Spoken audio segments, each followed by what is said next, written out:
নন্দসুত বলি যারি ভাগবতী গায়ে, ভাগবতে গায়ে সেই কৃষ্ণ অবতীর্ণ আমারি চৈতন্য গোসাই।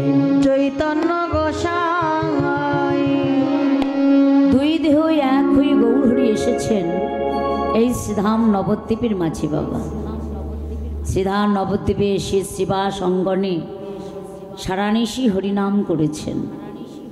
কেন? আর কারো আঙ্গিনা ছিল না শ্রীবাস ছাড়া। তিনি প্রত্যেকটা দিন শ্রীবাস অঙ্গনে কেন হরিনাম করেন? আরও তো ভক্তের বাড়ি ছিল।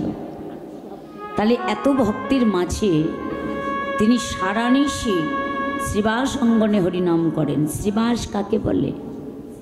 শ্রীবাস, শ্রী অর্থাৎ সুন্দর, আর বাস অর্থাৎ বাসস্থান।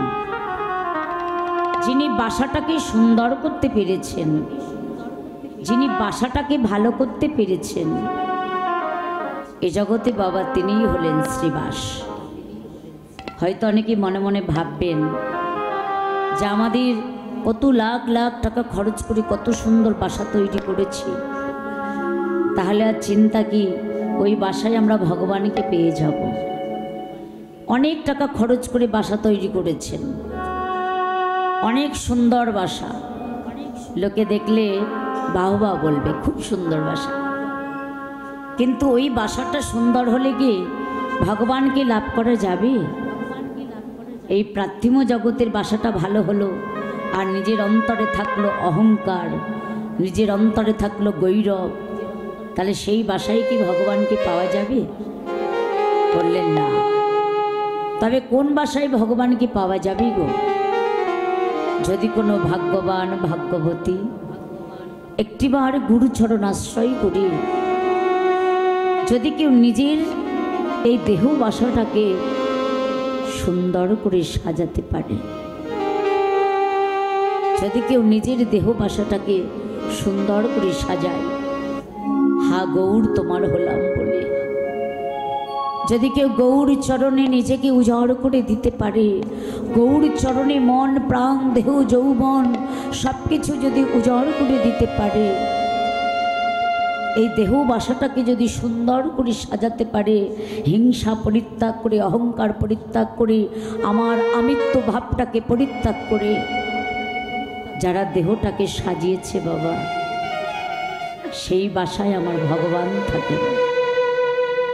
আমার ভগবান সেই ভক্তের হৃদয় ছাড়া হয় না গো। সদাই সর্বসময় সেই ভক্তের হৃদয়ে বাস করে আমার মহাপ্রভু। মহাপ্রভু শ্রীবাস অঙ্গনে সারানিশি হরিনাম করেছেন। হরিনাম করে গদাধরকে বক্ষে জড়িয়ে ধরেছে, শয়নে গেছে। কেন না? প্রভু আমার গদাধরকে রাধা মনে করলেন। গৌর আমার গদাধরকে রাধা ভেবে, গদাধরকে রাধা মনে করে গদাধরের বদনে বদন দিয়েছে, তার চরণে চরণ দিয়েছে, তাকে বক্ষে জড়িয়ে ধরে কত সুন্দর শয়নে গেছে। মহাপ্রভু যখন গদাধরকে সঙ্গে নিয়ে শয়নে গেছে, সকলই নদিয়া নাগরিকগণ যারা গৌরকে ভালোবাসেন, যারা গৌর চরণে মন প্রাণ সঁপে দিয়েছেন, তারা প্রভাতকালে কেউ থাকতে পারলেন না ঘরে। যারা গৌর গোবিন্দকে আত্মসমর্পণ করেছেন তারা ঘরে থাকতে পারে না বাবা। প্রভাতকালে ঘর ছেড়ে, সংসার ছেড়ে, গৃহকর্ম পরিত্যাগ করে ছুটে এসেছেন আমার মহাপ্রভুর কাছে, ছুটে এসেছেন আমার গৌর হরির কাছে। সবাই গৌর চরণে এসে প্রভাতকালে গৌর চরণে নিজেকে উজাড় করে দিলেন বাবা। বৈষ্ণব কবি বললেন, বাবা ভজন যদি করতে হয় এই প্রভাতকালেই ভজন করো। কেন জানো? প্রভাতে ভজনটা ভালো হয়, কারণ প্রভাতে জীবের মন থাকে শান্ত, চঞ্চল মন থাকে না। আর যত বেলা হবে তত জীবের চঞ্চলতা বেড়ে যাবে। শাস্ত্রে বললেন ভজন করতে হলে প্রভাতকালে ভজন করো। কোন প্রভাতে বাবা? আমাদের যৌবন প্রভাতে গৌর গোবিন্দকে ভজন করতে হয়, তবেই ভগবানকে লাভ করা যায়। সকল নদিয়া নাগরিকগণ যাদের গৌরগত প্রাণ, শাস্ত্রে বললেন কৃষ্ণময় নেত্র যার, অন্তরে বাহিরে যাহা যাহার নেত্র পড়ে তাহা কৃষ্ণ স্ফেরে। যার কৃষ্ণময় নয়ন, কৃষ্ণময় বদন, কৃষ্ণময় দেহ, যে যেদিকেই তাকাক না কেন সেই দিকেই শুধু গৌরময় কৃষ্ণময় দেখে। গৌর ছাড়া, কৃষ্ণ ছাড়া যে আন কিচ্ছু দেখে না। সমস্ত কিছু কৃষ্ণময় দেখে যারা, কীট পতঙ্গ, পশু পাখি, স্ত্রী পুত্র পরিবার, আত্মীয় স্বজন, বিষয় আশায় সংসার, সমস্ত কিছু যারা কৃষ্ণময় দেখে, কৃষ্ণ ছাড়া আর কিচ্ছু দেখে না। তারা প্রভাতকালে ঘুম থেকে উঠে ভগবানের চিন্তা করতে করতে জেগে ওঠে বাবা। আন ভাবনা ভাবতে ভাবতে জেগে ওঠে না। আমরা অনেকে আছি সংসারের চিন্তা করতে করতে জেগে উঠি। সংসারে ভাবনা ভাবি, স্বামী অফিসে যাবে, ছেলে স্কুলে যাবে, তাদের রান্না করতে হবে, কত টাকা ইনকাম করতে হবে। হ্যাঁ, এই ভাবনা ভাবতে ভাবতে আমরা উঠে পড়ি সকালবেলা। শাস্ত্রে বললেন যে যে ভাবনা ভাবতে ভাবতে প্রভাতকালে জেগে ওঠে, সেই ভাবনা ভাবতে ভাবতে তার সারাটা দিন চলে যায়।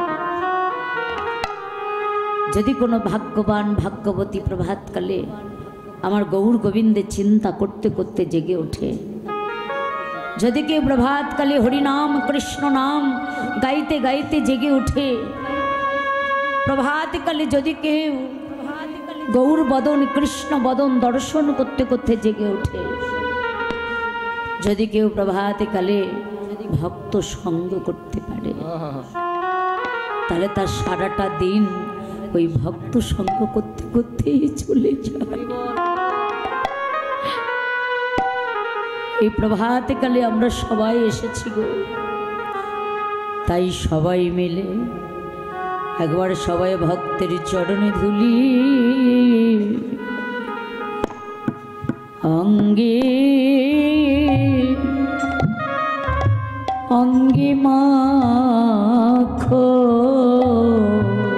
ভক্তের চরণ ধুলি, অঙ্গে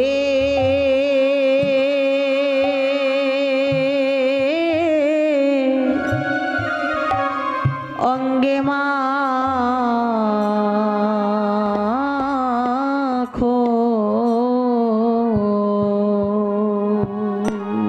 ভক্তের চরণ ধুলি,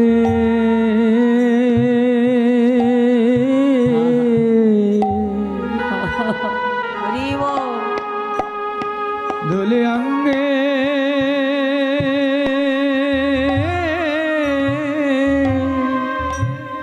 অঙ্গে মাখু,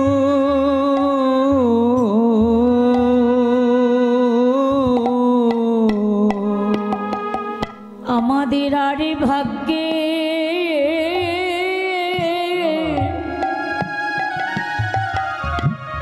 আরে ভাগ্যে হাইবা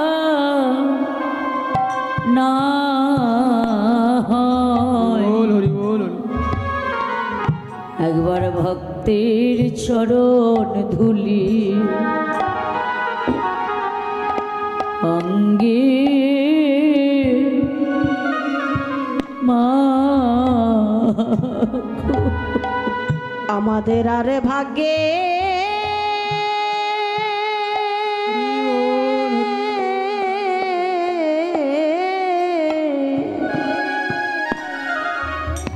আমাদের আরে ভাগ্যে হয় কি না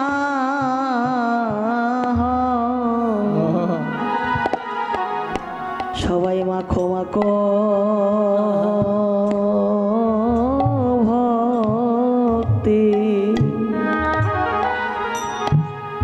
চরণ ধুলি